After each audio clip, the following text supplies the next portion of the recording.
Continuamos viendo el tema de nuestra oración y hoy le hemos titulado Orando por los hermanos. Nuestra lectura diaria es en Santiago capítulo 5 versículos 13 al 18.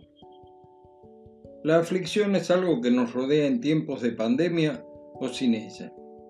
La vida del siglo XXI no difiere en problemas con los hermanos nuestros de los primeros años de formación de la Iglesia cristiana. Como hemos dicho más de una vez, la esclavitud era parte de la vida diaria en la época en que se escribió el Nuevo Testamento y posiblemente entre el 70 y el 80% de las personas eran esclavas y sus vidas eran un drama viviente, porque había amos de toda clase. Algunos serían tolerantes, pero otros inhumanos. La vida no era nada cómoda para la gran mayoría de los creyentes. Vivían en la esclavitud muy dura. De modo que el consejo de Santiago es muy pertinente. Si alguno está en aflicción, que ore. Es al Señor que debemos elevar nuestra oración, porque no hay dudas que Él fue despreciado y desechado entre los hombres, varón de dolores, experimentado en quebranto.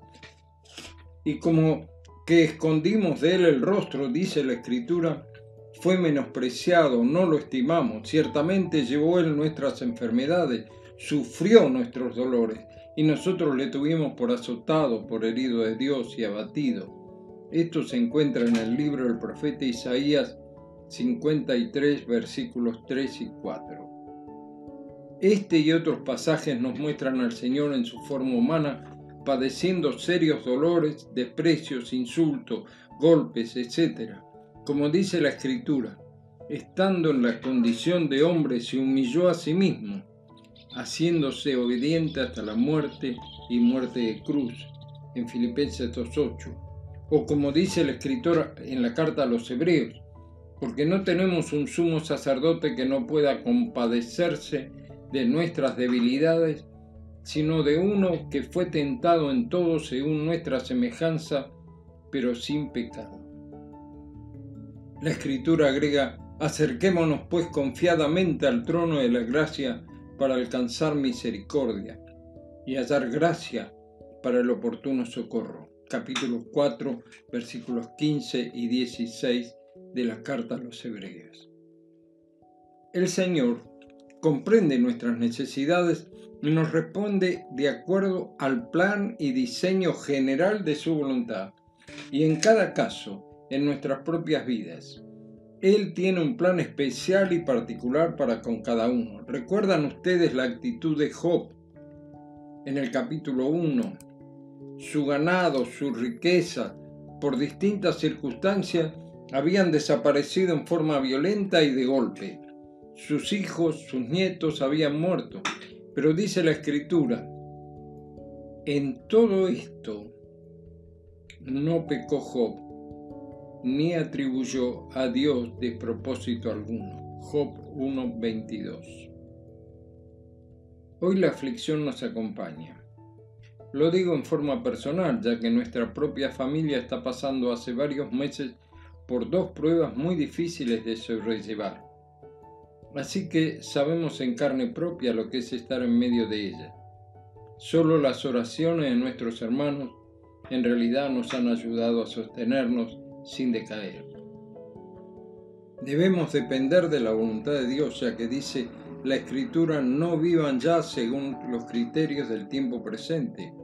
Al contrario, cambien su manera de pensar, para que así cambie su manera de vivir y lleguen a conocer la voluntad de Dios, es decir, lo que es bueno, lo que es grato y lo que es perfecto.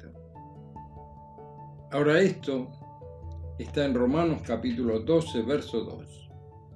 Les repito, la voluntad de Dios es buena, es grata, es perfecta para con cada uno de nosotros. Por otro lado, dice la Escritura que si alguien está alegre, que alabe a Dios cantando. Esta es una actitud natural dentro del Antiguo Testamento. Lo vemos en el caso de muchos de los salmos que fueron escritos todos para ser cantados. Les recuerdo, era el himnario de la sinagoga judía y del templo. En cuanto a estos versículos que siguen, ¿cuántas veces se menciona la palabra oración? Entre los versículos 13 al 18 aparece 7 veces. Márquenla en sus Biblias, porque el secreto de todo es esta actitud ante las pruebas y dificultades de la vida.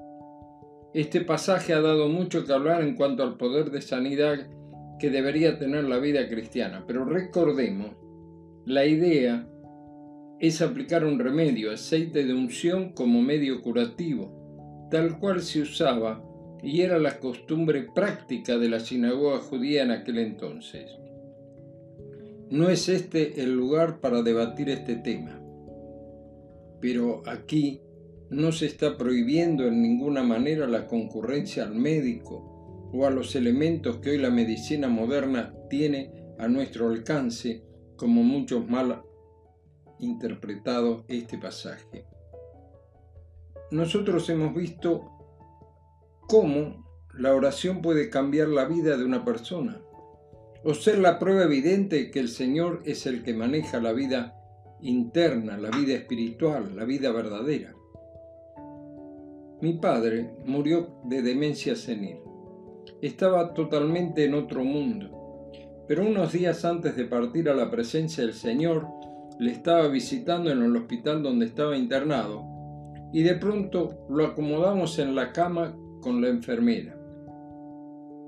Abrió los ojos, me reconoció, me preguntó cuándo había venido, hablamos de Juan capítulo 14 y le tomó la mano a ella, a la enfermera, y comenzó a orar. Lo hizo por todos sus nietos, por mi hermana, por mí, por mi familia, por la enfermera, por sus hijos, por los enfermos que había dejado en la congregación. Todo correctamente, sin ningún tipo de error de nombres o de apellidos. Y luego de decir amén, entró en su mundo irreal nuevamente. La enfermera me llamó aparte y me pidió que le explicara qué era esto, porque su papá, me decía, cada vez que me toma de la mano y me dice vamos a orar, está totalmente lúcido como recién. Le dije, porque en ese momento es el Espíritu Santo el que con gemidos indecibles nos ayuda en la oración, como dice la Escritura.